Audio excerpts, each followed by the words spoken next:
Good morning friends. आज का हमारा टॉपिक है कैलेंडुला फ्लावरिंग प्लांट। ये विंटर का बहुत ही खूबसूरत फ्लावरिंग प्लांट है जो कि मेनली 2 कलर्स में आता है। एक ये येलो और एक ऑरेंज है।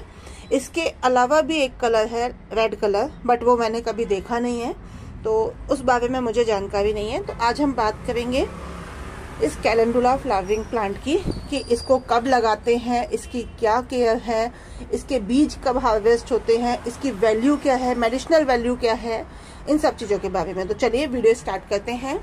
तो सबसे पहले हम बात करेंगे कि हम इसको कब लगाएं और कैसे लगाएं।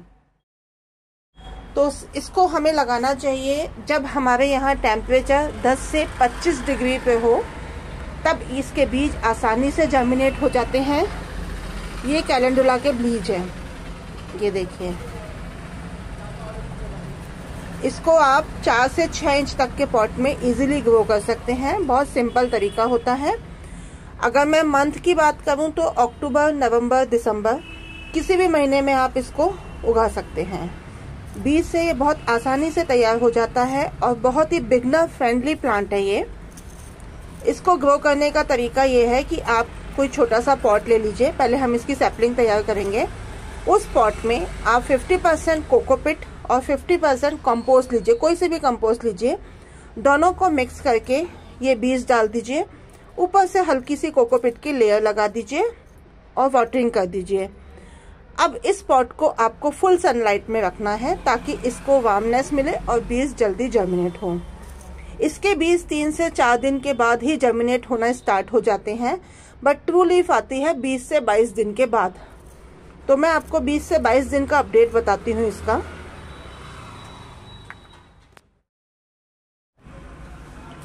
ये इसका 20-22 दिन का अपडेट है।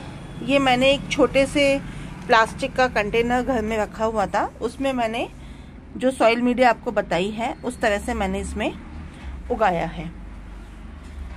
तो इस तरह से 20-22 दिन बाद थोड़ी थोड़ी इसमें पत्तियां आनी स्टार्ट हो जाएंगी। 3 से 4 ट्रू लीफ जब इसमें आ जाएं तो आप चाहें तो इसको डायरेक्टली बड़े पॉट में लगा सकते हैं, या आप चाहें तो इसको अभी छोटे छोटे कंटेनर में सेपरेटली रिपोर्टिंग कर सकते हैं।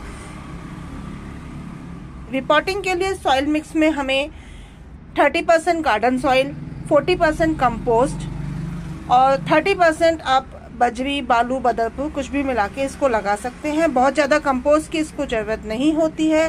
बिगनर फ्रेंडली पौधा है। बहुत कम मेंटेनेंस में ये बहुत अच्छे से ब्लूमिंग देता है, बट उसके लिए हमें छोटी छोटी टिप्स फॉलो करनी पड़ेंगी जो मैं आपको वीडियो में आगे बताऊंगी।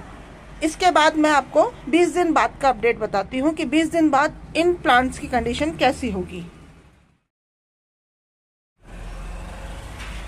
तो फ्रेंड्स, ये है हमारे 20 से 22 दिन बाद का रिजल्ट। आप देख सकते हैं मेरे प्लांट बड़े हो गए हैं, थोड़े बुशी होने स्टार्ट हो गए हैं। ये देखिए, पहले जहां इसमें 3 से 4 पत्तियां थी, अब 7 से 8 पत्तियां आ गई हैं।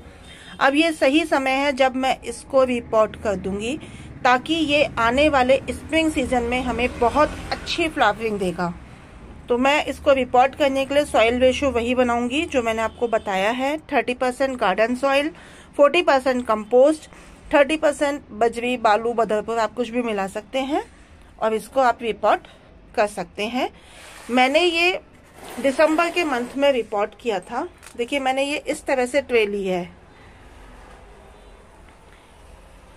इस ट्रे की डेप्थ ज़्यादा नहीं होती है, बट इसकी चौड़ाई बहुत ज़्यादा होती है। उससे क्या होता है कि इस पौधे को फैलने के लिए जगह मिलती है और फ्लावरिंग का साइज भी बहुत बड़ा आता है। ये देखिए, फ्लावर का साइज एकदम गुथा हुआ बड़ा बड़ा फूल आएगा इसमें।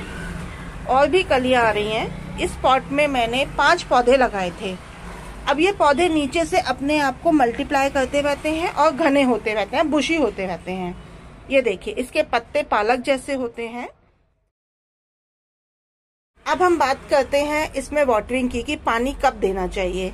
तो देखिए, जैसे कि मेरे इस पॉट की सॉइल है, ये अभी हल्की सी इसमें नमी है। मैं फिंगर डाल के देखती हूँ। देखिए, अभी इसमें मिट्टी लगी हुई है, मतलब इसके अंदर अभी नमी है। तो मैं इसमें अभी 1-2 दिन और पानी नहीं दूंगी। इसको मैं फुल सनलाइट में रखती हूँ, क्योंकि विंटर की सनलाइट वैसे ही बहुत हल्की होती है, इतनी ज़्यादा वार्म नहीं होती। तो इसको मैं फुल सनलाइट में रखती हूँ और जब इसकी मिट्टी ऊपर से मुझे ड्राई दिखेगी तभी मैं इसमें पानी दूंगी। बहुत ज़्यादा फर्टिलाइजर इसको नहीं चाहिए। आप जो रिपोर्टिंग के टाइम इसमें कंपोस्ट डालते हैं वो इसके लिए सफिशिएंट है, उससे ये अच्छे से ब्लूमिंग करता रहता है। आप चाहें तो महीने या 15 दिन में एक बार कोई भी लिक्विड फर्टिलाइजर इसमें दे सकते हैं। सेकेंड टिप ये है कि जो इसमें येलो पत्तियां आ रही हैं आप उनको टाइम टू टाइम निकालते रहिए, क्योंकि ये पत्तियां अगर मिट्टी को टच करेंगी तो मिट्टी में फंगस होने का डर है। मैं बात करूं कि इसमें प्रॉब्लम्स क्या आती हैं। प्रॉब्लम सिर्फ मैंने इसमें अभी तक एक ही देखी है, वो ये है कि देखिए इस तरह से इसकी पत्तियां कर्ल होने लग जाती हैं और कोई बहुत बड़ी बीमारी इसमें नहीं लगती है। ये लीफ कर्ल की प्रॉब्लम इसमें सबसे ज्यादा आती है, तो उसके लिए आप ऑल्टरनेट डे पे इसमें नीम ऑयल का स्प्रे कर दीजिए। ये 3 से 4 स्प्रे के बाद ये प्रॉब्लम अपने आप खत्म हो जाएगी। जैसे मेरे प्लांट में प्रॉब्लम हो रही है 2 से 3 पत्तियों में, तो मैं इसको इनिशियली स्टेज पे अगर नीम ऑयल का स्प्रे कर दूंगी तो ये अच्छे से प्रॉब्लम मेरी दूर हो जाएगी।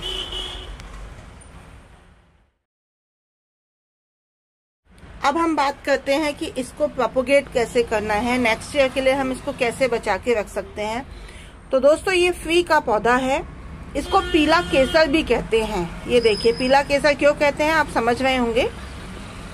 अब इसको हम प्रोपोगेट कैसे करते हैं कि जब थोड़ी गर्मी पड़नी शुरू होती है, मतलब मार्च अप्रैल का महीना आता है, तब इसके ये फूल सूख जाते हैं और इसमें बीज बनते हैं, जैसे कि आपको स्क्रीन पे दिखाई दे रहा है। इस तरह के बीज बनते हैं और बीज बनने के बाद जब ब्राउन हो जाते हैं, इस पर पौधे पर लगे लगे ही ब्राउन होंगे, आपको तोड़ना नहीं है। जब ब्राउन हो जाए तब आप उनको तोड़ के रख लीजिए, 2 से 3 दिन के लिए छाया वाली जगह में सुखा लीजिए, फिर उसको सील पैक करके अगले सीजन के लिए रख दीजिए। नेक्स्ट ईयर जब सितंबर या अक्टूबर मंथ आए तब उनको आप आसानी से जर्मिनेट कर सकते हैं, अपने गार्डन में इन फूलों को खूबसूरती दे सकते हैं। एक पौधा अगर आपके पास है तो अगले साल वो एक पौधा आपको सैकड़ों पौधे देकर जाएगा। एक पौधा ही काफी है, इसमें काफी बीज बनते हैं। और एक और इम्पॉर्टेंट बात इस पौधे की है कि शायद किसी को पता हो या ना हो, बट इस पौधे की मेडिसिनल वैल्यू बहुत ज्यादा है।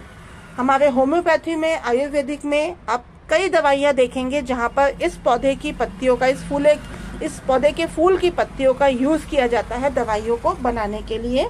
इस पौधे में एंटी फंगल और एंटीसेप्टिक गुण होते हैं, तो अगर हमारे चोट लग गई है, कहीं खुजली है, दाद है, खाज है, तो आप इस पौधे की फूलों की पत्तियों को उबालें, उस पानी को ठंडा होने दें, फिर छान के उस जगह को धो दें। जहां भी इन्फेक्टेड जगह है आप उसको धो दें।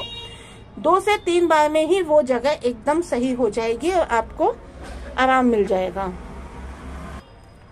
दूसरा, इस फूल का फायदा यह है कि अगर कोई मोटापे से परेशान है या अंदरूनी कहीं किसी पार्ट में सूजन है, तो इसकी पत्तियों की चाय पीने से उसको बहुत फायदा मिलता है। हालांकि इसकी चाय थोड़ी कड़वी होती है, बट उसके गुण बहुत अच्छे होते हैं। तो आपके अगर मसूड़े में सूजन है, आपके मुंह में कहीं बदबू आ रही है, और अगर कोलेस्ट्रॉल बढ़ा हुआ है, तो उन सब में इस पौधे की पत्तियां बहुत फायदा पहुंचाती हैं।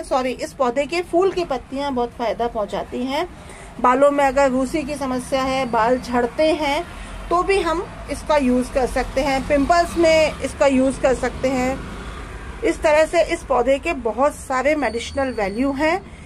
ये पौधा वैसे तो विंटर में ही ब्लूम करता है, बट अगर आप पूरे साल इसका यूज करना चाहें तो इस फूल को तोड़कर आप सुखा लीजिए, स्टोर कर लीजिए और फिर आप इसका यूज कर सकते हैं पूरे साल। तो ये एक छोटी सी इन्फॉर्मेशन थी इस प्लांट के बारे में। अगर ये इन्फॉर्मेशन आपको अच्छी लगी हो तो आप इस वीडियो को लाइक एंड शेयर कीजिए, ताकि ज्यादा से ज्यादा लोग इसका फायदा उठा सकें। और अगर किसी व्यूअर को इसके प्लांट्स चाहिए इस समय भी, तो वो मुझसे कांटेक्ट कर सकते हैं। मुझे मैसेज बॉक्स में लिखिए, मैं फ्री ऑफ कॉस्ट इसकी सैपलिंग दे दूंगी। मेरे पास बहुत सारी सैपलिंग्स है इसकी। तो मिलते हैं दोस्तों अगले वीडियो में। मेरे चैनल को सब्सक्राइब कर लीजिए, लाइक कर दीजिए। Thank you.